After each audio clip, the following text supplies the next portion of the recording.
avis sur le bec Theoani Durga 3. Salut, je m'appelle Yannick et bienvenue sur ma chaîne. Ici, on parle de musique, mais surtout, je te montre plein de trucs sur le saxophone. Alors, n'hésite pas à t'abonner si tu veux progresser rapidement. Alors aujourd'hui, vidéo très spéciale puisque je vais te parler du bec Theoani Durga 3. J'ai fait l'acquisition de ce fabuleux bec il y a quelques mois déjà et c'est vraiment incroyable ce qu'on peut faire avec ça. Ça fait 30 ans que je joue du saxophone, alors j'ai pu essayer plusieurs becs et j'ai joué avec certains becs pendant des années.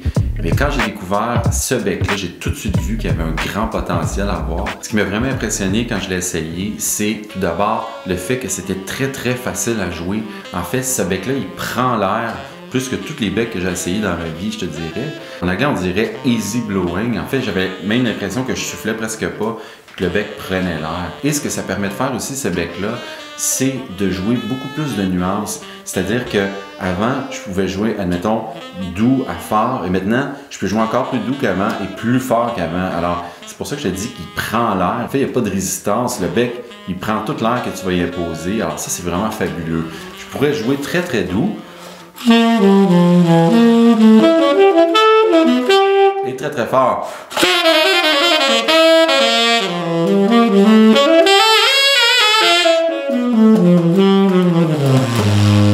Dans certains contextes, on ne veut pas jouer fort. Une des premières fois que je l'ai utilisé live, c'était avec un trio jazz, très près des gens, et je devais jouer très doux. Alors j'avais quelques inquiétudes parce que j'étais pas habitué avec le bec à l'époque, mais vraiment j'ai été agréablement surpris parce que j'ai pu jouer toute la soirée à un volume très doux, sans vraiment forcer. En fait, je soutenais évidemment avec mon diaphragme comme à l'habitude, mais certains becs n'auraient pas pris ça. En fait, j'aurais eu plus de difficultés. Alors ça, c'est vraiment un plus. Comme tu peux entendre, on peut aussi évidemment jouer très fort et avoir un son très percutant, un gros son. Mais en même temps, on est capable de jouer du jazz. Moi, je joue du jazz avec ce bec-là constamment.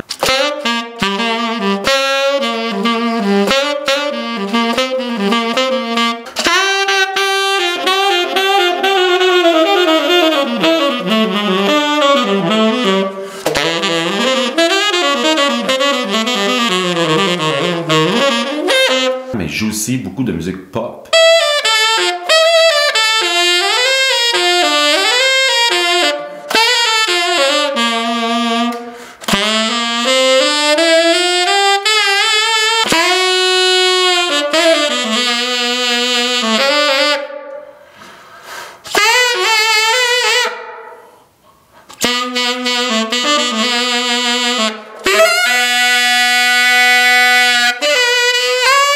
Et de funk. Alors, c'est vraiment un bec qui est très versatile, qui va permettre de faire tous les styles de musique que tu veux.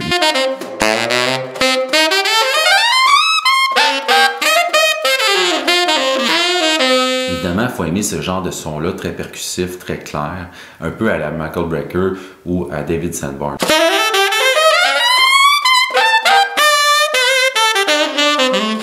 C'est sûr que ce type de bec-là va pouvoir te servir à ce niveau-là si c'est le genre de son que tu aimes. On peut aussi dire que c'est un bec qui est vraiment très bien fait, très lourd, on sent que c'est de la qualité et aussi le design est incroyable. Évidemment, on ne va pas acheter un bec basé seulement sur ces critères-là, mais c'est vraiment quelque chose qui est cool, un petit plus ici de la part de la compagnie. Un autre truc que je pourrais dire aussi qui est particulier à ce bec-là, c'est le fait que la ligature est incluse sur le bec. Alors lorsque tu l'achètes, ça vient comme ça, tu n'as pas besoin d'acheter de ligature et c'est peut-être un des critères qui fait que c'est si facile à jouer ce bec-là parce qu'évidemment, plus tu vas mettre de résistance sur ton bec, moins ton ange va vibrer. Et ici, on n'a pratiquement pas de résistance puisque l'ange va venir ici et c'est simplement une petite plaque de métal très petite qui va venir s'appuyer sur l'anche. Il n'y a rien alentour du bec ici, alors pas de ligature qui va venir enlever de la vibration.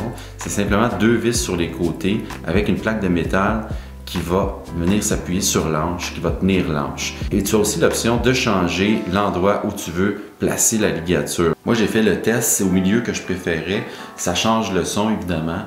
Et c'est à l'aide de petits tournevis inclus dans la boîte que tu vas pouvoir changer ici la hauteur de la ligature. Je me fais souvent demander quel bec j'utilise. Alors voilà, il n'y a plus de secret aujourd'hui. Cela étant dit, je le répète, le son, c'est toi.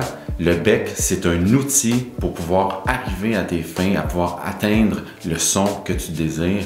Moi, ce bec-là, ça me permet vraiment de m'exprimer et comme je disais tantôt, il n'y a pas de résistance. Alors, c'est ça qu'on veut finalement, on veut être capable de souffler et que l'air passe facilement. Plus tu vas avoir des résistances dans ton équipement, moins tu vas pouvoir jouer de la façon que tu veux jouer. C'est ce qui met fin à la vidéo d'aujourd'hui. J'espère que ça t'a plu. Si tu as des questions, des commentaires, tu peux me laisser ça en bas.